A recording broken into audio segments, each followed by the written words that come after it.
السلام عليكم ورحمة الله وبركاته. إن الحمد لله نحمده ونستعينه ونستهديه ونستغفره ونعوذ بالله من شرور أنفسنا ومن سيئات أعمالنا. من يهده الله فلا مضل له ومن يضلله فلا هادي له. أشهد أن لا إله إلا الله وحده لا شريك له وأشهد أن محمدا عبده ورسوله. يا أيها الذين آمنوا اتقوا الله وقولوا قولا سديدا يصلح لكم أعمالكم ويغفر لكم ذنوبكم ومن يطع الله ورسوله فقد فاز فوزا عظيما. الحمد لله الذي بنعمته تتم الصالحات. ربنا آتنا من لدنك رحمة وهيئ لنا من أمرنا رشدا. اللهم آت نفسي تقواها وزكيها وأنت خير من زكاها أنت وليها ومولاها. Alhamdulillah, syukur pada Allah Azza wa Jalla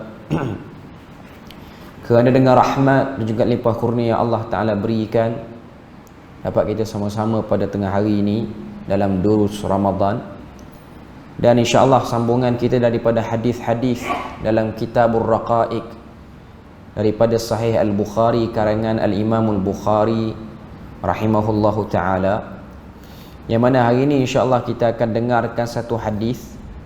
Hadis ni riwayat daripada Itban bin Malik Al-Ansari radhiyallahu anhu dan merupakan seorang imam ataupun pemimpin kepada satu kabilah ataupun satu bani, nama dia Bani Salim, daripada kalangan Ansar. Itban bin Malik Al-Ansari, dia kata aku pernah menemui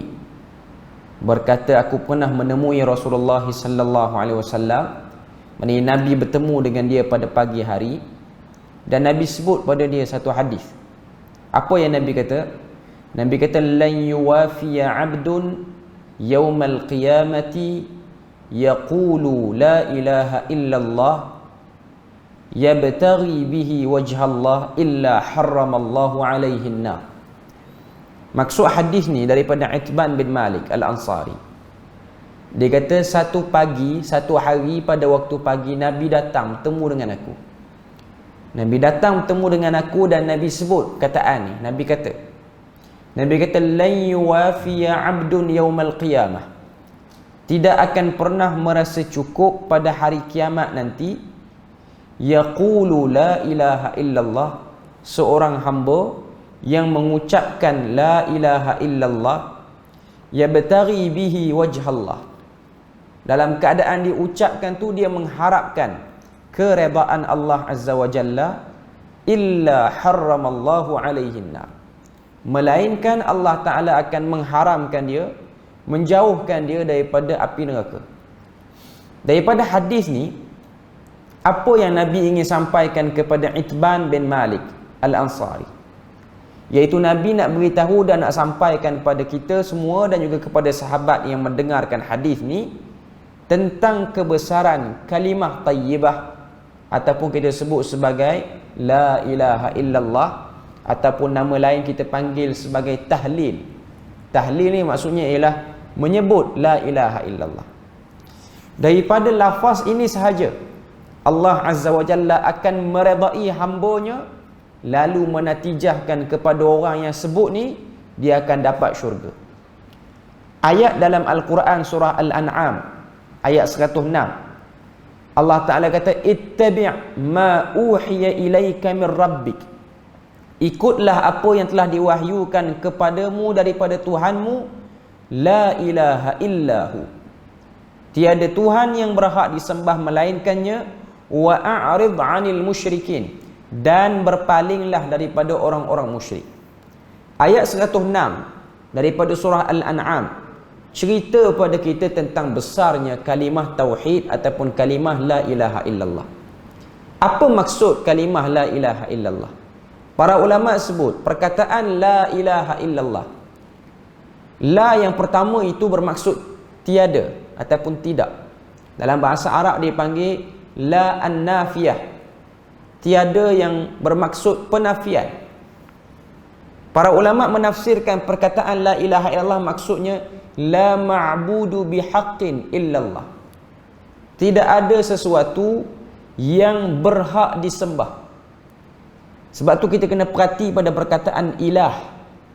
Ilah ni maksudnya ialah penyembahan ataupun Tuhan yang diagungkan, dihormatkan.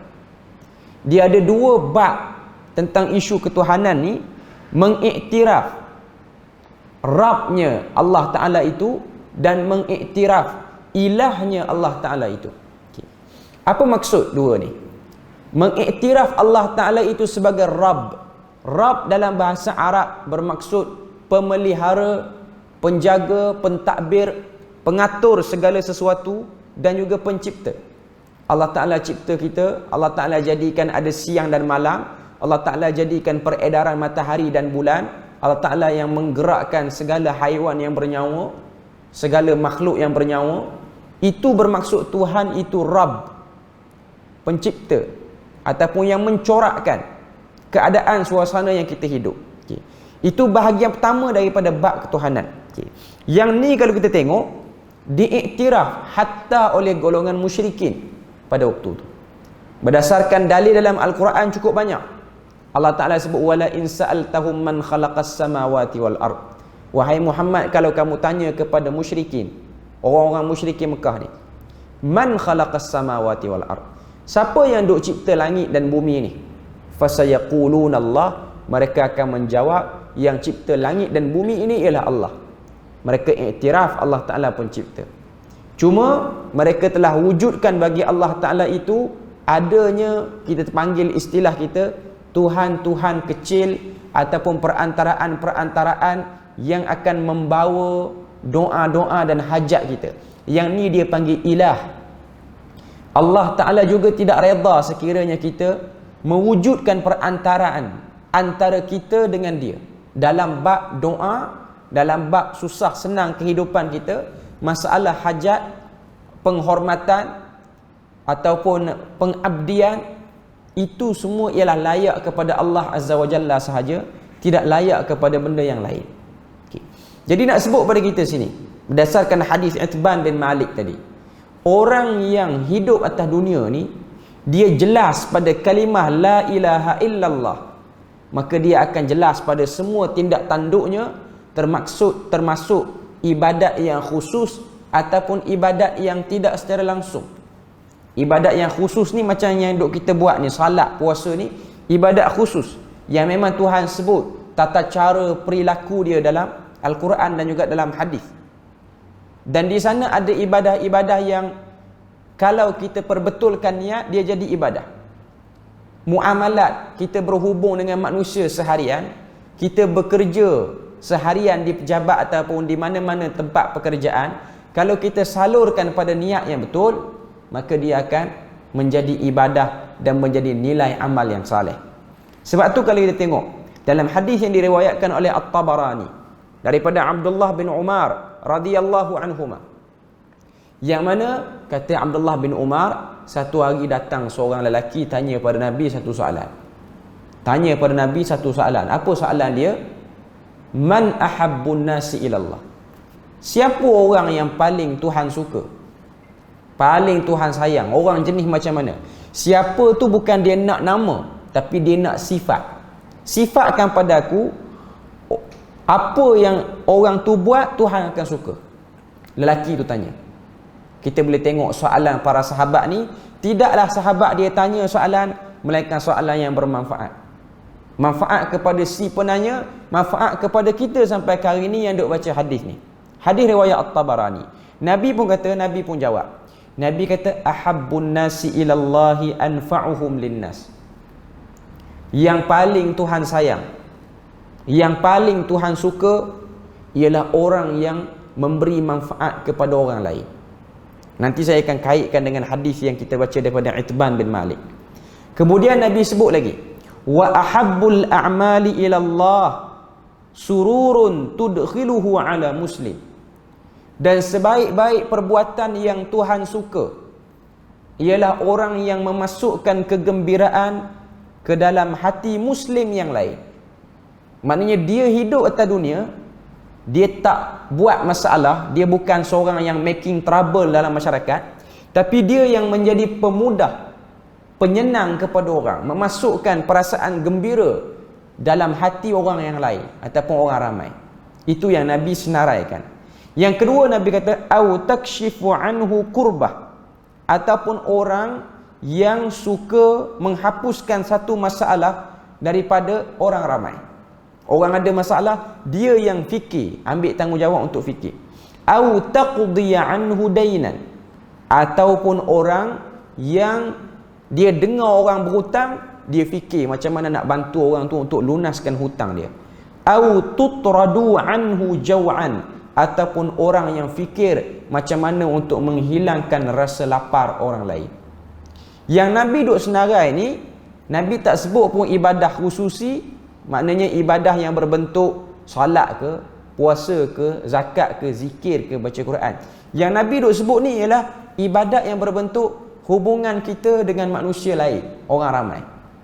Nabi kata manusia yang paling Tuhan suka, bila mana Nabi sebut perkataan ahabbu, paling top, paling atas sekali kebaikan, yang paling Tuhan suka, Nabi kata anfa'uhum linnas, orang yang memberi manfaat kepada orang ramai. Maknanya hidup ni, kalau satu orang dia tidak jelas pada kalimah la ilaha illallah, dia akan lihat bahawasanya hidup ni hanya bagi settle diri kita saja. Kita tidak akan membuat apa-apa hubungan dengan orang lain. Kita tak peduli orang lain nak jadi apa, sebab kita rasa hidup kita ialah kita.